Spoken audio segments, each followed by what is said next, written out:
Cahyo, pria yang baru lulus di tahun 2019 itu digambarkan sebagai remaja yang pantang menyerah untuk menggapai impiannya.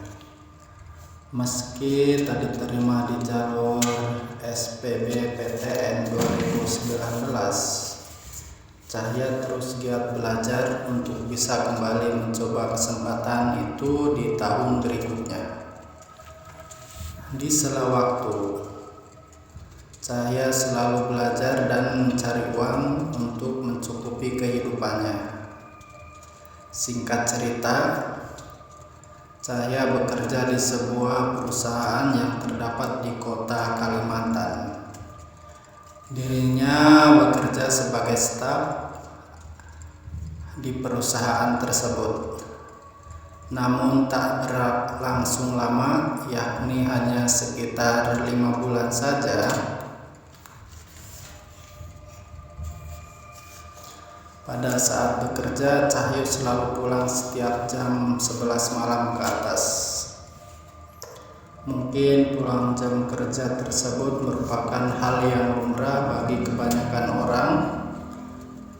Pada suatu malam, Cahyo terpaksa harus pulang jam 1:30 dini hari. Entah pada malam itu apa yang membuatnya menjadi takut untuk pulang ke kosannya, sebab beberapa kejadian yang dialaminya di kantor pada hari itu sangatlah aneh. Mulai dari mual, pusing, ia rasakan. Pada saat merasakan mual, ia langsung bergegas ke kamar mandi. Di lantai 1, apa yang ada di dalam pikiran Cahya? Ia seketika langsung mengingat jika hari itu adalah malam Jumat. Malam Jumat memang bagi kebanyakan orang pasti malam yang menyeramkan, tapi tidak dengannya. Cahya justru sangat menyukai malam Jumat tersebut.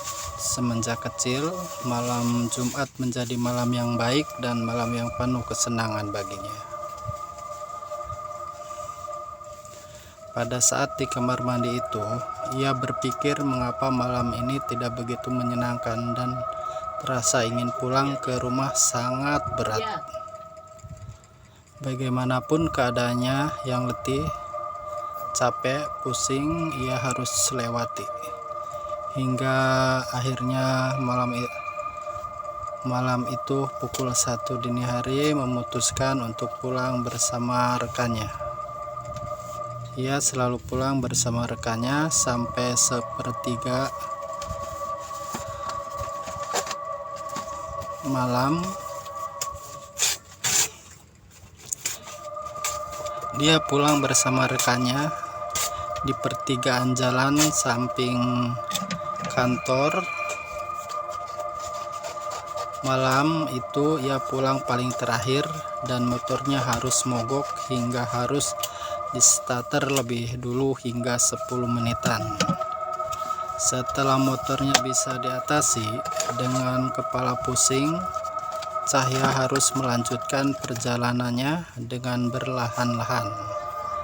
Entah Cahya dalam keadaan sadar atau tidak, sampai di jalan ia menabrak sebuah mobil dari belakang.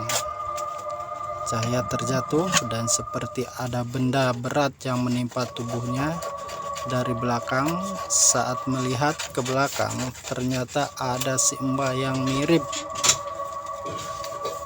siapa tuh? Mirip Kunti yang sedang menatap tajam padanya.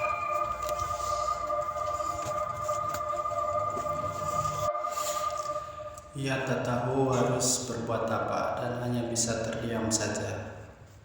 Setelah beberapa detik berpikir, akhirnya ia terbangun dan menghiraukan si Mbak itu. Tidak ada lecet di bagian badannya, cuma hanya ada rasa seperti keseleo di bagian pergelangan kakinya. Soal mobil itu, ia mengecek hanya ada lecet sedikit saja dan tak ada seorang pun orang di dalamnya.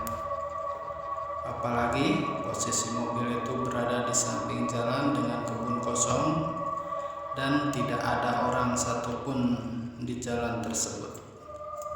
Setelah itu ia menoleh ke belakang dan ternyata Mbak Kunti itu sudah tidak ada. Dengan rasa bingung, ia pun langsung melanjutkan kembali menyetir motor itu dengan keadaan badan yang sangat berat. Sambil merenung dengan kecepatan 50 km per jam, ia masih memikirkan Mbak Kunti dengan rambut panjang yang menjuntai ke tanah itu. Ia berpikir, mengapa ia terjatuh?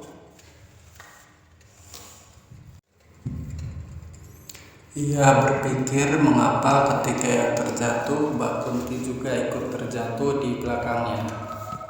Setelah berpikir, ia baru ingat ternyata Mbak Kunti itu pernah lihat cahaya saat 7 hari yang lalu. Sesampainya di rumah, ia langsung cuci muka dan badan, dan masih penasaran dengan Mbak Kunti apakah dia masih mengikutinya atau tidak. Setelah kejadian itu, beberapa hari kemudian, Cahya berinisiatif untuk main bersama pacarnya ke Kalimantan. Dan mengapa ia harus melihat Mbak Kunti itu lagi di pinggir jalan? Bahkan di depan rumahnya juga pernah. Dan mengapa ia harus melihat Mbak Kunti itu lagi di pinggir jalan, bahkan di depan rumahnya juga pernah? Apakah Mbak Kunti itu mengikuti Cahyo? Yang jelas setelah kejadian itu ia memutuskan untuk keluar dari pekerjaannya. Bekerja dengan pulang larut malam adalah hal yang berat, apalagi jika ada kejadian yang tak terduga di jalan. Setelah itu ia harus menganggur terlebih dahulu sembari belajar mengikuti SBPTN 2002. Saya sudah bertekad akan kuliah di mana saja jika tak terima di SBPTN lagi. Yang penting ia kuliah sambil menentukan minat dan bakatnya di bidang fakultas yang ia ambil. Setelah keluar, Cahyo sudah jarang bertemu dengan Mbak Kunti itu lagi. Bahkan bisa dikatakan kini Cahya mulai rindu dengan kehadiran sosok gaib itu. Selesai.